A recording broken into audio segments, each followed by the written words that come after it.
اے پیغمبر کی بیویوں، تم عام عورتوں کی طرح نہیں ہو۔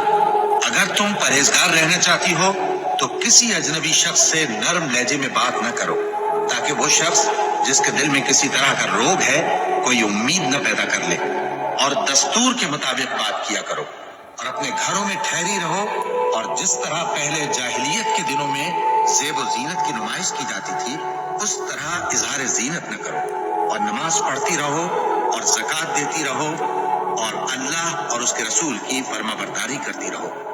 اے پیغمبر کی گھر والیوں، اللہ چاہتا ہے کہ تم سے ہر طرح کی ناپاکی دور کر دے اور تمہیں بالکل پاک صاف کر دے، اور تمہارے گھروں میں جو اللہ کی آیتیں پڑھی جاتی ہیں اور حکمت کی باتیں سنائی جاتی ہیں ان کو یاد رکھو، بے شک اللہ باریک بین ہے، باخبر ہے۔ 3 آیتیں سورہ احزاب کی یوں سمجھیے کہ نچوڑ ہے اس مسئلے میں۔ یا نساء النبی لستن کاحد من النساء، اے نبی کی بیویوں تم عام عورتوں کے مانند نہیں۔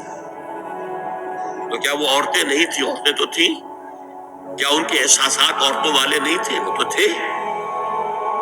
کیا بات ہے؟ تم نبی کی بیویاں ہو، تمہیں اسوہ بننا ہے۔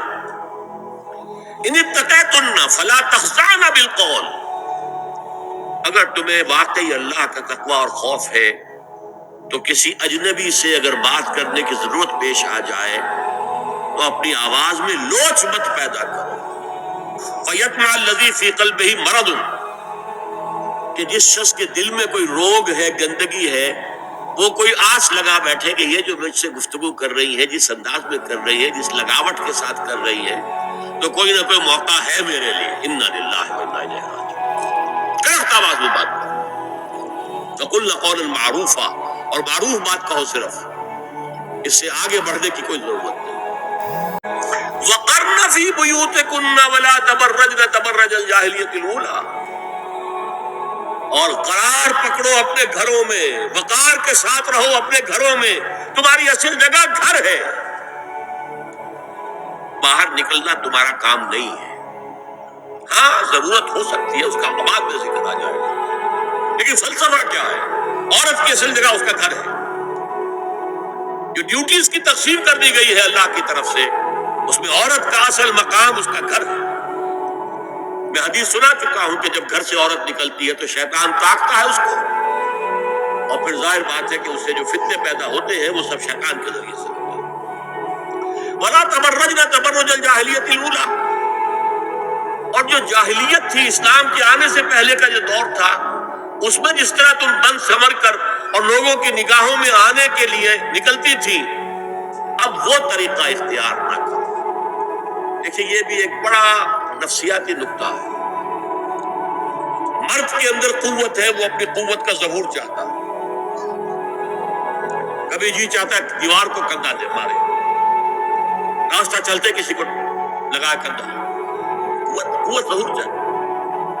عورت کے پاس سب سے بڑا سرمایہ اس کا نسوانی حسن ہے، جسمانی طاقت تو نہیں ہے نا، اس کے اندر ایک ارج ہے کہ اپنے آپ کو ظاہر کرے۔ اس کا نام تبرج، بروج کہتے تھے ان برجیوں کو کہ جو فصیلوں کے اوپر ہوتی تھی، اور ظاہر بات ہے دور سے مسافر آ رہا تو پہلے تو برجی نظر آتی تھی نا، تو نگاہوں میں آنا، نگاہوں میں کھپنا، یہ تبرج ہے۔ تو تم جس طرح پہلے بناؤ سگار کر کے نکلا کرتی تھی، اور تبرج الجاہلیہ اب چھوڑ دو۔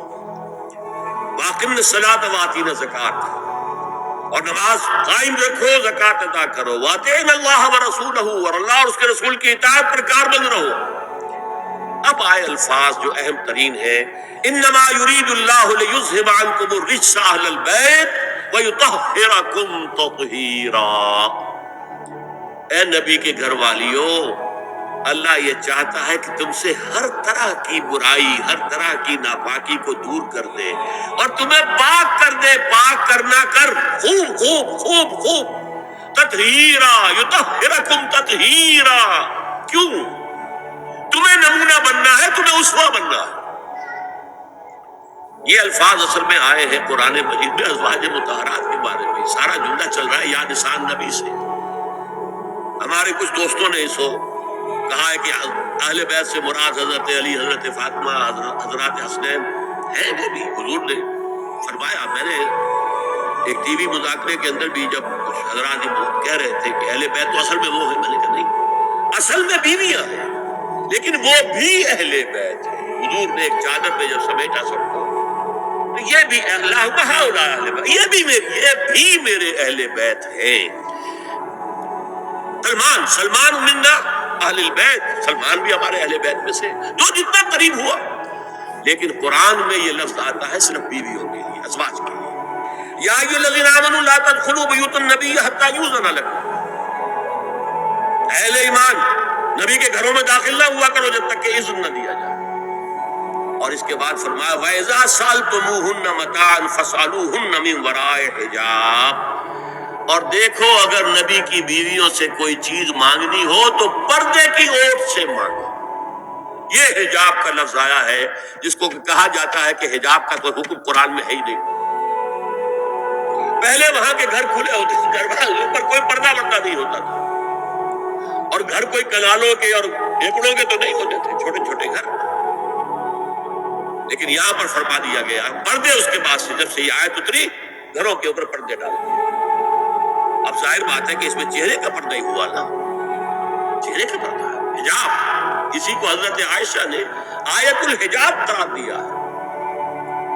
اور پھر دیکھیے جو ریئلزم ہے، ریئلزم میں نے کہا تھا نا کہ اللہ نے بھی فرمایا کہ سب سے زیادہ محبت انسان میں عورت کی ہے، حب زین للناس حب الشہوات من النساء، اور پھر اس کے بعد نبی نے حضور نے فرمایا حبب الی النساء والطیب، یہاں بھی فرمایا گیا ذالکم اطہر لقلوبکم وقلوبہن، یہ زیادہ پاکیزہ بات ہوگی تمہارے دلوں کے لیے بھی اور ان کے دلوں کے لیے۔ اگر نبی کی بیوی بے حجاب تمہارے سامنے آ جائے گی تو وہ نبی کی بیوی ہے اور ازواج مطہرات ہونے کی حیثیت سے تمہاری ماں بھی ہے، لیکن ایک عورت بھی تو ہے، اور تم چاہے صحابی ہو کچھ بھی ہو تم مرد بھی تو ہو۔ یہ مرد اور عورت کے درمیان جو کشش ہے یہاں بھی اس کا ساتھ، نبی کی بیویوں کو بھی یہ نہیں کہا کہ اس سے ماوراء ہے، معصوم تو کوئی نہیں نبی کے علاوہ، وہ تو اللہ کہہ رہا ہے ہم تمہیں پاک کر دینا چاہتے ہیں، پوری طرح پاک کر دینا چاہتے ہیں تاکہ تم تمام خواتین امت کے لیے اسوہ بن جاؤ۔ فرمایا یہ جو پردے کی اوٹ سے کوئی شے لینا دینا ہے، اس سے یہ تمہارے دلوں کے لیے بھی زیادہ پاکیزہ بات ہے اور ان کے دلوں کے لیے بھی۔ یہ ہے اللہ تعالیٰ کا حکم سورہ احزاب کے اندر۔ اس کے بعد اسی سورہ احزاب میں اس سے جو مستثنا ہے گھروں میں اذن لیے بغیر بھی داخل ہو سکے، ان کے سامنے ازواج مطہرات اپنے کھلے چہرے کے ساتھ آ سکتی تھی، ان کی ایک فہرست دی گئی، یہ مختصر فہرست ہے۔ لا جناح علیہن فی آبائہن ولا ابنائہن ولا اخوانہن ولا ابناء اخوانہن ولا ابناء اخواتہن ولا نسائہن ولا ما ملکت ایمانہن واتقین اللہ ان اللہ کان علی کل شیء شہیدا۔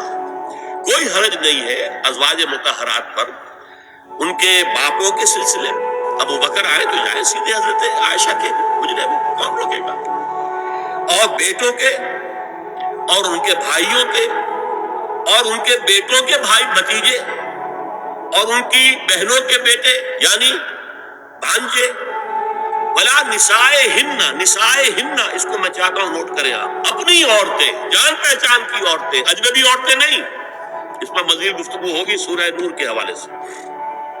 ولا ما ملکت ایمانہن، اور جو ان کے ملک یمین ہے، ان میں ایک رائے یہ ہے کہ مراد صرف بانیاں ہے اور ایک مراد یہ ہے کہ اس میں مرد غلام بھی شامل ہے۔ ایک رائے یہ ہے کہ مرد غلام جب تک کہ ابھی وہ بالغ نہ ہو، بچہ ہو، یہ آرا ہے علیحدہ،